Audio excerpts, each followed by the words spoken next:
नमस्कार, आप देख रहे हैं आज तक। मैं हूं आपके साथ रोहित सरदाना। शाम के 7 बज गए हैं और शुरुआत ऐसी खबर से जहां महाराष्ट्र और मुंबई को लेकर कंगना रनौत और उद्धव सरकार में जबरदस्त जंग चल रही है। दोनों तरफ से तीखी बयानबाजी हो रही है। कंगना ने 9 सितंबर को मुंबई आने का ऐलान कर दिया है और कहा है जिसमें रोकने का दम है वो रोक कर दिखा दे। शिवसेना कह रही है कि कंगना के खिलाफ देशद्रोह का केस दर्ज होना चाहिए।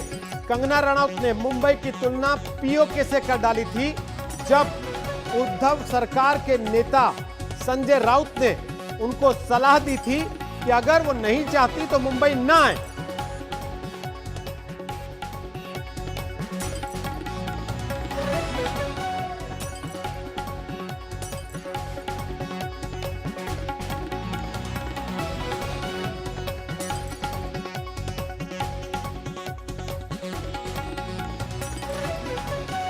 तो सुशांत सिंह राजपूत की मौत मिस्ट्री से शुरू हुआ हंगामा अब मुंबई की अस्मिता पर आकर अटक गया है। कंगना रनौत के मुंबई पर किए ट्वीट ने महाराष्ट्र की राजनीति में यह हंगामा मचाया है। कंगना रनौत खुलकर महाराष्ट्र सरकार के खिलाफ बेबाकी से एक के बाद एक ट्वीट कर रही हैं, तो शिवसेना की तरफ से कंगना को धमकी दी जा रही है।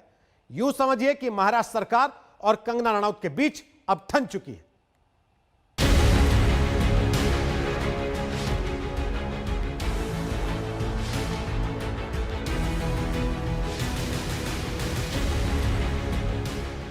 सुशांत की मौत के मामले में लगातार बेबाकी से बयान देने वाली कंगना रनौत ने एक नई जंग छेड़ दी है। ये जंग राजनीतिक हो गई है और इस जंग का अखाड़ा है माया नगरी मुंबई।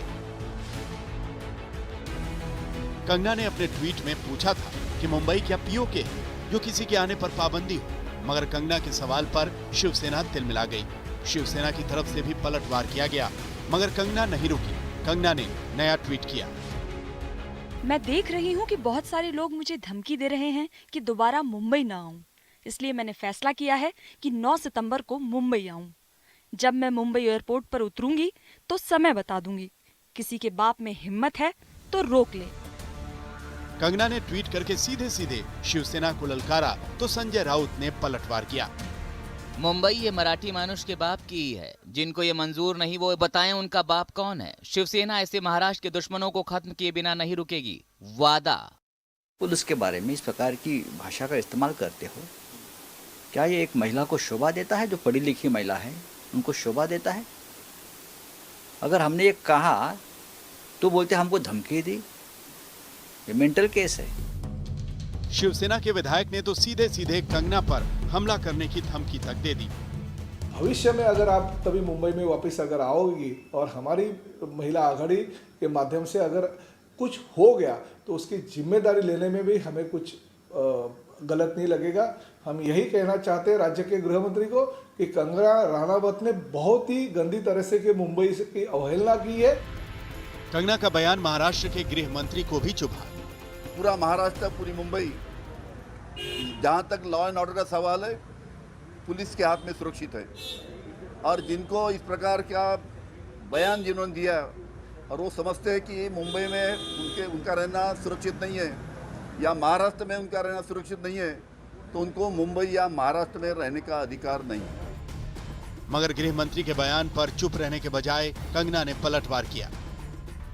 वो मेरे लोकतांत्रिक अधिकारों पर भी खुद ही फैसले ले रहे हैं।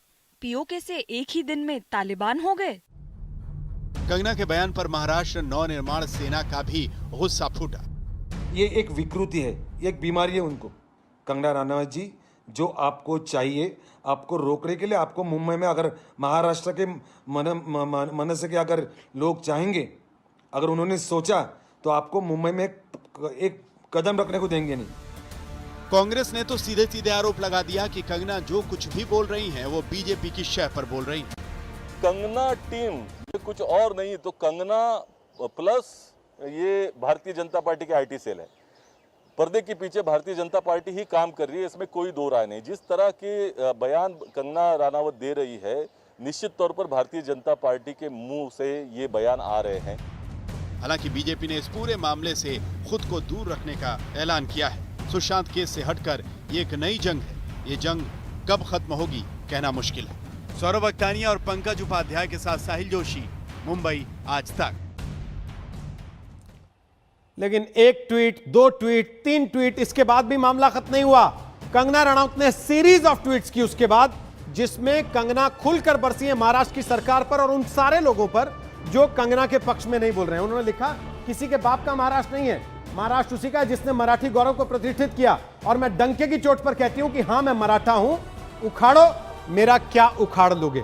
और कंगना यहीं पर शांत नहीं हो गई, उन्होंने उसके बाद भी ट्वीट किया, अगर आप मुझे खुलेआम धमकी दे रहे हैं कि मैं मुंबई आई तो आप मुझे पालघर के साधुओं की तरह पत्थरों से कुचलकर मार डालेंगे, तो इसका सीधा अर्थ यह है कि निर्दोषों की हत्या के बाद आप भाग खड़े हुए। पालघर हत्या का कोई परिणाम नहीं निकला, इसलिए आपकी हिम्मत बढ़ी। पालघर हिंसा की सीबीआई जांच होनी चाहिए।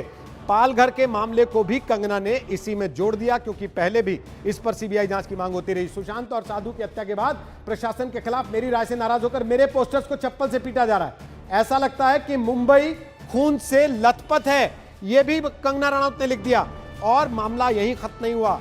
फिर उन्होंने लिखा, इनकी औकात नहीं है इंडस्ट्री के 100 साल में एक भी फिल्म मराठा प्राइड पर बनाई हो। मैंने इस्लाम डोमिनेटिंग इंडस्ट्री में अपनी जान और करियर को दांव पर लगाया। शिवाजी महाराज और लक्ष्मीबाई पर फिल्म बनाई। आज महाराष्ट्र के ठेकेदारों से पूछो क्या किया है उन्होंने महाराष्ट्र के लिए। यह एक और ट्वीट कंगना ने, क्योंकि मामला अब कंगना वर्सेस मराठी अस्मिता हो गया था, इसलिए, और जो कंगना के खिलाफ बोले उनको कंगना ने कहा, उन चापलूसों को पता होना चाहिए मैं पहली अभिनेत्री और फिल्म निर्माता हूं जिसने मराठा गौरव शिवाजी महाराज और रानी लक्ष्मीबाई को बड़े पर्दे पर उतारा। फिल्म की रिलीज के लिए मुझे इन्हीं लोगों का भारी विरोध का सामना करना पड़ा था और मैंने मुस्कुराकर इन सब का सामना किया। तो मामला जब मराठा गौरव का हो गया, उसमें भी कंगना रनौत ने कदम पीछे नहीं खींचा। एक के बाद एक ट्वीट करके उन्होंने पूरा लोहा लिया है महाराष्ट्र की सरकार से, और वो कहती हैं, मुझे ये मैसेज कन्वे किया जा रहा है कि मैं मुंबई ना आऊं, इसलिए मैंने फैसला किया है 9 सितंबर को मुंबई आऊं। जब मुंबई एयरपोर्ट पर उतरूंगी तो समय बता दूंगी, किसी के बाप में हिम्मत है तो वो मुझे रोक ले। तो सीधी चुनौती कंगना रनौत की, महाराष्ट्र की सरकार को रोक सकते हो तो रोक लो। दिव्येश हमारे साथ आ गए हैं, विद्या हमारे साथ आ गई हैं इस वक्त इसी पर और बात करने के लिए। विद्या, बीजेपी कल जिस सुर में कंगना के साथ थी, अब जब मराठा अस्मिता का मामला हो गया तो वो सुर आज बीजेपी के नहीं रहे। फिर कंगना रनौत एक के बाद एक ट्वीट कैसे कर रही हैं जब उनको बीजेपी का भी साथ नहीं दिख रहा? जी, कंगना का हमने देखा है पिछले कई सालों में, चाहे वो फिल्म इंडस्ट्री में नेपोटिज्म की बात हो, कोई सपोर्ट करता हो या नहीं करता हो, वो अपनी बात रखती हैं, और यही चीज़ हमने इस बार भी देखी है। इस बार देख रहे हैं कि शिवसेना, हालांकि वो बार बार शिवसेना कह रही है कि हमने कंगना के खिलाफ पहला कदम नहीं उठाया था, कंगना ने ये बात अपने आप सोच ली और वो संजय राउत को भला बुरा कहने लगी थी। लेकिन साथ ही आप देख लीजिए, कांग्रेस हो या फिर एनसीपी, सब साथ दे रहे हैं शिवसेना का।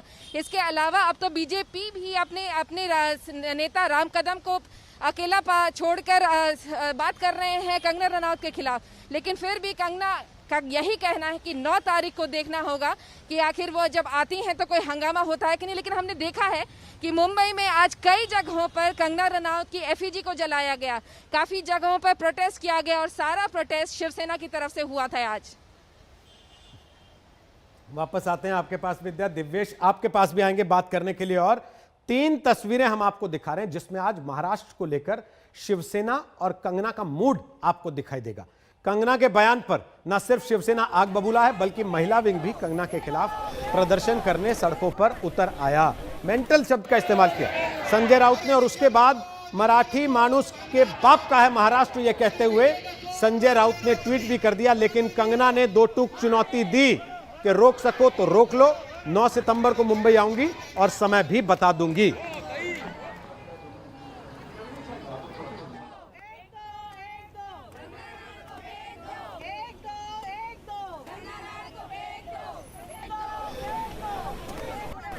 लेकिन कंगना के बयान पर शिवसेना के विधायक प्रताप सरनाईक भड़क गए। उन्होंने खुली धमकी दे दी कि अगर कंगना मुंबई आई तो शिवसेना की महिला विंग उन्हें सबक सिखाएगी।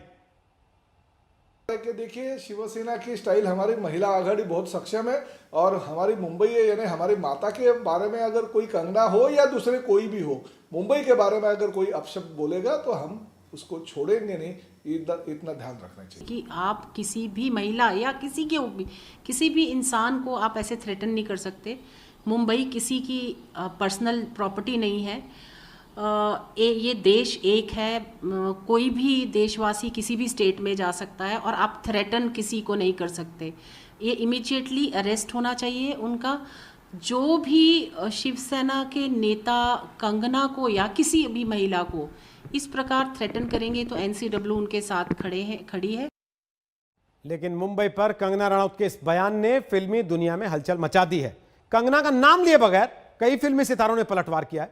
शाहरुख खान से लेकर दिया मिर्जा और सोनू सूद तक ने मुंबई के लिए अपना प्यार जताया है और आभार प्रकट किया है।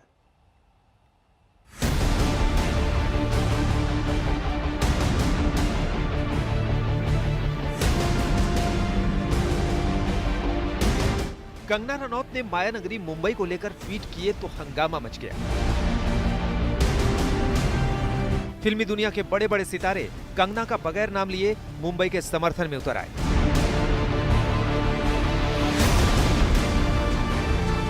शाहरुख खान ने मुंबई के बारे में लिखा,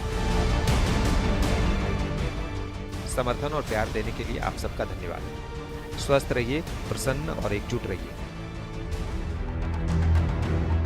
अभिनेत्री रेणुका शहाणे ने ट्वीट किया, मुंबई वो शहर है जहां बॉलीवुड स्टार बनने का आपका सपना पूरा हुआ। आपसे उम्मीद की जाती है कि शहर की इज्जत करें। जिस तरह आपने मुंबई की तुलना पीओके से ही की, ये डर पैदा कर रहा है। रेणुका शहाणे के ट्वीट का जवाब कंगना ने अपने अंदाज में दिया।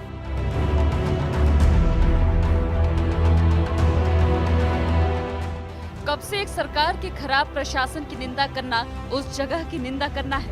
मैं नहीं मानती कि आप ये नहीं समझती। क्या आप भी एक गिद्ध की तरह हमला करने का इंतजार कर रही थी? सिर्फ इतना ही नहीं, कंगना के पीओके वाले ट्वीट के बाद कई सितारों ने मुंबई को लेकर अपना प्यार जाहिर किया। दिया मिर्जा ने ट्वीट किया,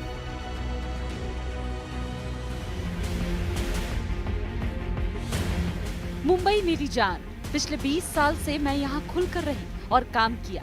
19 साल की उम्र में अपने दम पर जीने के लिए यहाँ कदम रखा। इस शहर ने मुझे खुलकर गले लगाया और सुरक्षित रखा। एक शानदार शहर। कंगना के पीओके वाले ट्वीट के जवाब में रितेश देशमुख ने भी ट्वीट किया, मुंबई हिंदुस्तान है। एक्टर सोनू सूद ने भी कंगना के ट्वीट के बरक्स ट्वीट किया, मुंबई ये शहर तकदीरें बदलता है, सलाम करोगे तो सलामी मिलेगी।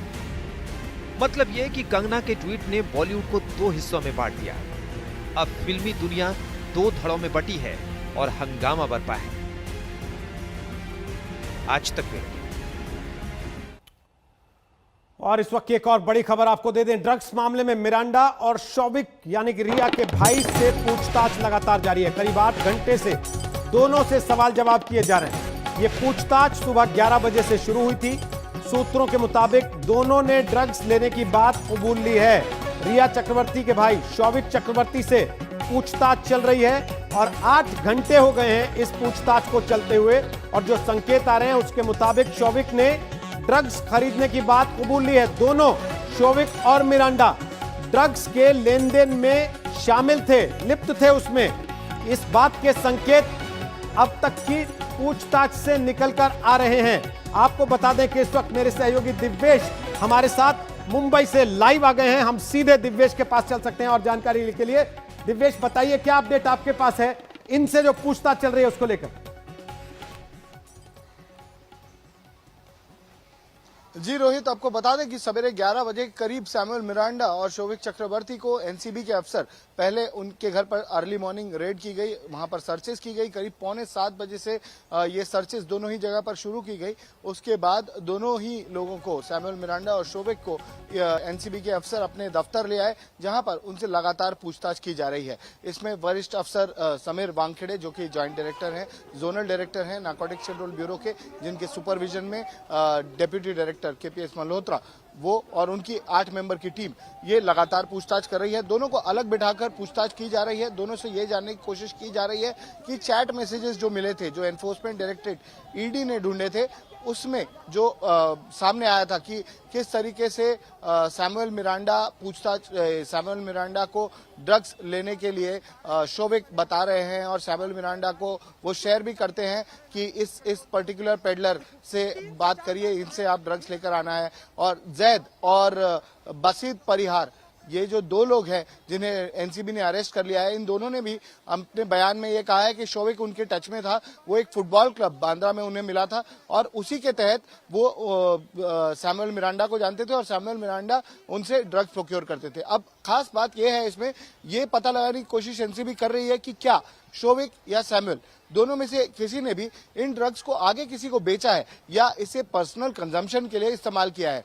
एक मैसेज है रिया और शोविक के बीच में, जिसमें 5 ग्राम गांजा प्रोक्योर करने की बात हो रही है। 5 ग्राम गांजा ये कमर्शियल क्वांटिटी नहीं है, ये पर्सनल कंजम्पशन क्वांटिटी है। क्योंकि अगर इनको एक वाटर टाइट केस, पुख्ता केस बनाना है तो एनडीपीएस के एक्ट में कमर्शियल क्वांटिटी के लिए ज्यादा सजा होती है, वो बड़ा केस बनता है, बहुत ही स्ट्रांग केस बनता है। तो अगर वो कमर्शियल क्वांटिटी साबित कर पाए कि इन्होंने प्रोक्योर की है तो वो केस बहुत ज्यादा स्ट्रांग हो जाता है। नहीं तो अगर कंजम्पशन के लिए अगर सिर्फ केस बनता है कि इन्होंने, चलिए बहुत बहुत शुक्रिया दिव्येश, तो बहुत बहुत शुक्रिया विद्या। फिलहाल आप कि दोनों का आने के लिए और जानकारी देने के लिए। शोविक और मिरांडा की पूछताछ में निकला क्या? माना जा रहा है कि दोनों ने ड्रग्स को खरीदने की बात कबूल कर ली। सूत्र बता रहे हैं ड्रग्स पेडलर से संपर्क की बात भी उन्होंने स्वीकार की, क्योंकि उनकी चैट में साफ तौर पर संकेत मिल रहे थे। लेकिन पूछताछ में अभी तक कोई बड़ा नाम सामने नहीं आया है, यह भी संकेत मिल रहे हैं। और शोविक ने ड्रग्स बेचने की बात से इनकार किया है। खरीदने का संकेत उनके मोबाइल मैसेजेस में है। ड्रग्स की खरीद फरोख्त में मुनाफा उन्होंने कमाया, इस बात से भी शोविक ने साफ साफ तौर पे इनकार किया है। जो सूत्र बता रहे हैं, जो संकेत आ रहे हैं, उसके मुताबिक अभी तक की इस मामले में ये खबरें हैं। तो शोविक और मिरांडा पर शिकंजा कसने के बाद अगला नंबर रिया चक्रवर्ती का है। एनसीबी के पास कई ऐसे सबूत हैं जिसमें रिया के ड्रग्स कनेक्शन की बात सामने आई है। अभी एनसीबी शोविक और मिरांडा से सारे राज उगलवाने में जुटी है, जिसके बाद रिया पर शिकंजा कसा जाएगा। जी नहीं, I have never taken any drugs. You tried MDMA once? Never, and I'm willing to do a drug test. आज तक के कैमरे में रिया का इनकार और चैट में रिया का इकरार सुशांत की गर्लफ्रेंड की मुश्किलें बढ़ाने वाला है। सबूतों की एक लंबी लिस्ट रिया के इस झूठ से एक एक कर पर्दा उठा रही है। ड्रग्स के चक्रव्यूह में रिया फंसती नजर आ रही है। एनसीबी अब फुल एक्शन में है, जिसे देखते हुए रिया पर गिरफ्तारी की तलवार लटक रही है। एनसीबी ने आज ड्रग्स को लेकर ताबड़तोड़ छापेमारी की। देख पा रहे हैं यहाँ पर नारकोटिक्स कंट्रोल ब्यूरो की टीम समीर वानखेड़े यहाँ पर नीचे तलाश रहे हैं। बिल्डिंग के नीचे सबूतों की तलाश की जा रही है। नारकोटिक्स कंट्रोल ब्यूरो की टीम कुछ टीम जो है वो घर के अंदर मौजूद है, जबकि नारकोटिक्स कंट्रोल ब्यूरो के कुछ अफसर नीचे की तरफ मौजूद है। ये तस्वीर आप देख पा रहे हैं, गाड़ियों की तलाशी ली जा रही है। समीर वानखेड़े जो IRS ऑफिसर है वो टीम को लीड कर रहे थे। वो अब से कुछ देर पहले, जैसा कि हम वो गाड़ी दिखा रहे हैं, उस गाड़ी के आसपास पहुंचे। बिल्डिंग के नीचे तलाशी ली जा रही है। आज नारकोटिक्स ब्यूरो ने रिया के घर का कोना कोना छान मारा। सबूतों की तलाश एनसीबी की टीम को रिया के घर तक खींच लाई। रिया के परिवार की आंखें खुली तो सामने दहलीज पर नारकोटिक्स ब्यूरो की टीम। परिवार कुछ समझ पाता उससे पहले ही एनसीबी के ताबड़तोड़ एक्शन शुरू हो गए। घर में रखी हर चीज खंगाली गई। नारकोटिक्स ब्यूरो ने 4 घंटे तक रिया के घर को खंगाला। इलेक्ट्रॉनिक डिवाइस की जांच की गई, दस्तावेज देखे गए, मोबाइल, लैपटॉप सब चेक किया गया। इतना ही नहीं, शोविक की गाड़ी की भी तलाशी ली गई। एक तरफ रिया के घर छापेमारी हुई तो दूसरी तरफ जांच एजेंसी ने सुशांत के हाउस मैनेजर रहे सैमुअल मिरांडा का भी घर खंगाला। सैमुअल के घर 2.5 घंटे की छापेमारी के बाद एनसीबी की टीम उसे अपने साथ ले गई। 2 घंटे से ज्यादा यहाँ पर पूछताछ की गई थी, जहाँ पर सर्च ऑपरेशन चल रहा था। और सर्च ऑपरेशन खत्म होने के बाद अब एनसीबी की टीम यहाँ से सैमुअल मिरांडा को लेके जा रही है। एनडीपीएस के एक्ट के तहत अब यहाँ से सैमुअल मिरांडा को लेके जा रही है। बहुत बड़ी खबर, सुशांत सिंह राजपूत मामले में अब सैमुअल मिरांडा को एनसीबी की टीम लेके जा रही है। ये मिरांडा और शोविक वो 2 शख्स हैं जो ड्रग पेडलर और रिया के बीच की कड़ी बताए जा रहे हैं। दोनों इस वक्त एनसीबी की गिरफ्त में हैं। रिया की ड्रग्स चैट में दोनों का जिक्र होता था। ऐसे में इन दोनों से पूछताछ और सबूत इकट्ठा करने के बाद एनसीबी का अगला टारगेट रिया होगी। और अब तक जो सबूत सामने आए हैं उसे देखते हुए रिया का बचना अब मुश्किल लग रहा है। अरविंद ओझा और सौरभ वक्तानिया के साथ शम्स ताहिर खान, मुंबई आज तक। और ड्रग्स केस में शोविक बुरी तरह से फंस चुका है। शोविक के ड्रग्स पेडलर के साथ संबंध के सबूत मिल गए हैं। सूत्रों की माने तो पूछताछ में दोनों ने इस बात को कबूल भी कर लिया है।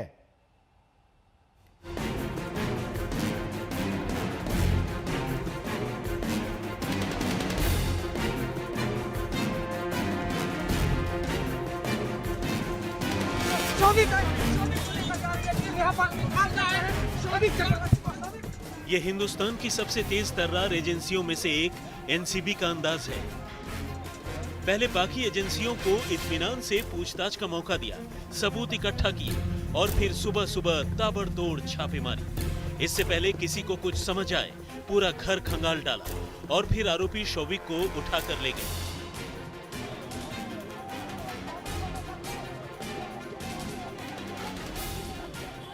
शौविक चक्रवर्ती को जो नारकोटिक्स कंट्रोल ब्यूरो की टीम है वहां पर लेकर गई है और काफिला दिखाना चाहता हूं। बाकायदा सुरक्षा के चाक चौबंद यहां पर इंतजाम किए गए थे और सर्च ऑपरेशन जो 3.5 घंटे तक चला था वो अब लगभग पूरा हो चुका है। शौविक चक्रवर्ती को नारकोटिक्स कंट्रोल ब्यूरो की टीम यहां से लेकर जा चुकी है। घर खंगालने के बाद जांच टीम की नजर रिया के पुराने मोबाइल फोन और शौविक के लैपटॉप पर पड़ी। जांच एजेंसियों ने दोनों डिवाइस को अपने कब्जे में ले लिया। प्रवर्तन निदेशालय की टीम भी रिया के मोबाइल में हुई व्हाट्सएप चैट के जरिए ही ड्रग्स कनेक्शन तक पहुंची थी। ऐसे में एनसीबी के हाथ जो मोबाइल लगा है वो बेहद अहम हो सकता है। हमारे साथ केपीएस मल्होत्रा एक्सक्लूसिव आज तक इंडिया टुडे पर। सर क्या सीज हुआ है? Only the phones, only the digital evidences have been seized. No NDPS seizure and rest summons have been issued to Shovik and to Miranda. Rest investigations are under. Showik के अलावा Samuel Miranda को भी NCB ने पूछताछ के लिए साथ ले गई। शौविक का नाम न सिर्फ रिया की चैट में आया बल्कि जैद और बासित ने भी कनेक्शन की बात कबूली है। एनसीबी के शिकंजे में आए शौविक और सैमुअल सुशांत केस के अहम किरदार हैं। ड्रग पेडलर बासित की रिमांड कॉपी में एनसीबी ने दोनों का जिक्र किया है। सैमुअल और शौविक से एनसीबी ताबड़तोड़ पूछताछ कर रही है। सुशांत राजपूत की मौत कैसे हुई, यह अनसुलझा सवाल है और इसका जवाब तलाशने के लिए सीबीआई हर परत उधेड़ रही है। इसी कड़ी में सीबीआई उन डॉक्टर्स से भी पूछताछ कर रही है जिनके नाम सुशांत से जुड़े। हालांकि डॉक्टर्स के बयान सामने आने के बाद सुशांत के परिवार के वकील ने आपत्ति जताई है।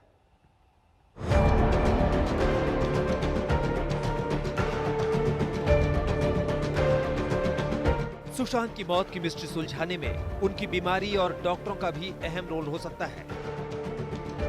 इसलिए सीबीआई उन मनोवैज्ञानिकों से लगातार पूछताछ कर रही है जिनका नाम सुशांत के साथ कहीं न कहीं से आया है। ऐसे ही एक डॉक्टर हरीश शेट्टी है जिनका नाम रिया चक्रवर्ती ने आज तक के सामने लिया था। और हम एक नहीं, हम 4-5 रेप्यूटेड टॉप नॉच साइकाइट्रिस्ट से मिले हैं जिनके साथ सुशांत अंडरवेंट ट्रीटमेंट। वो हिंदुजा हॉस्पिटल में एडमिट हुआ है डिप्रेशन के लिए। 2013 में उन्होंने मुझे बताया था कि वो एक साइकाइट्रिस्ट से मिल चुके हैं।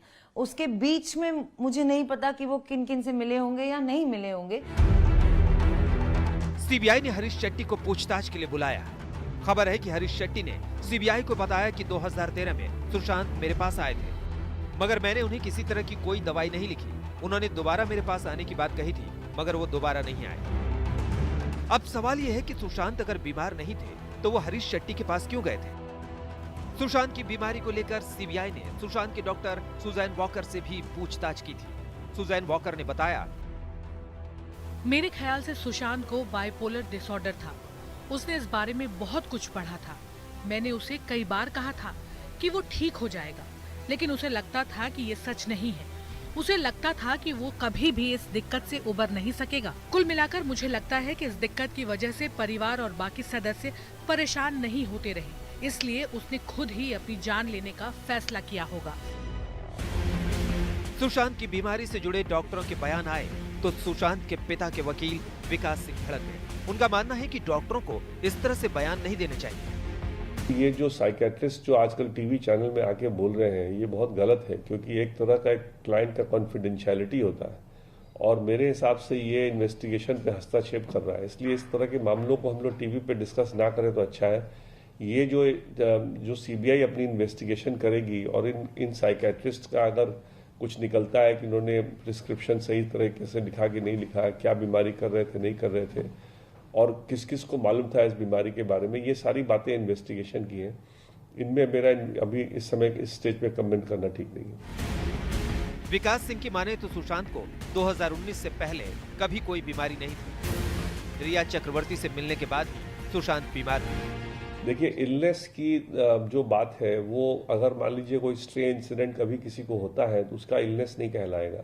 2019 तक उसको कोई ट्रबल नहीं था। उसकी जो भी ट्रबल स्टार्ट हुई 2019 के बाद स्टार्ट हुई, रिया उनके आने के ज़िंदगी के बाद स्टार्ट हुई, जो मैंने प्रेस कॉन्फ्रेंस में पहले भी आपको सबको कहा है। इसलिए जब से रिया उनके ज़िंदगी में आई तब से घबराहट उनको होती थी, जिसको एंग्जाइटी समझ के परिवार उनको जब भी कुछ मदद कर सकता था करता था। उसके अलावा और इस वक्त एक बड़ी खबर आ रही है देश की राजधानी दिल्ली से, जहां बीते 2 महीने बाद कोरोना के मामलों में सबसे बड़ा उछाल दर्ज किया गया है। जी हां, 68 दिन में कोरोना का सबसे बड़ा उछाल। पिछले 24 घंटे में दिल्ली में 2900 से ज्यादा मामले कोरोना के पॉजिटिव पाए गए हैं।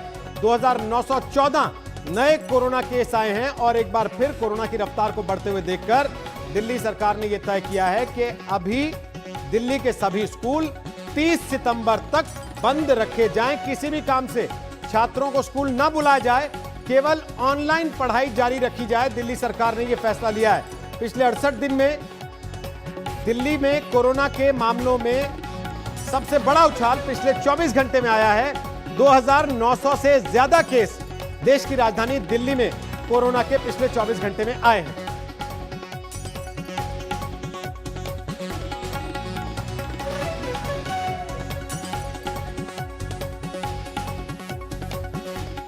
और इसी के साथ हम एक छोटा सा ब्रेक ले रहे हैं, लेकिन आगे आपको दिखाएंगे क्या टीम रिया का खेल अब खत्म हो गया। देखते रहिए आज तक। नमस्कार, मैं हूं अंजना ओम कश्यप। हमें उम्मीद है ये वीडियो आपको पसंद आया होगा। लेटेस्ट खबरों के लिए यूं ही देखते रहिए आज तक, और इस वीडियो के पसंद आने पर लाइक, शेयर एंड सब्सक्राइब करना ना भूलें।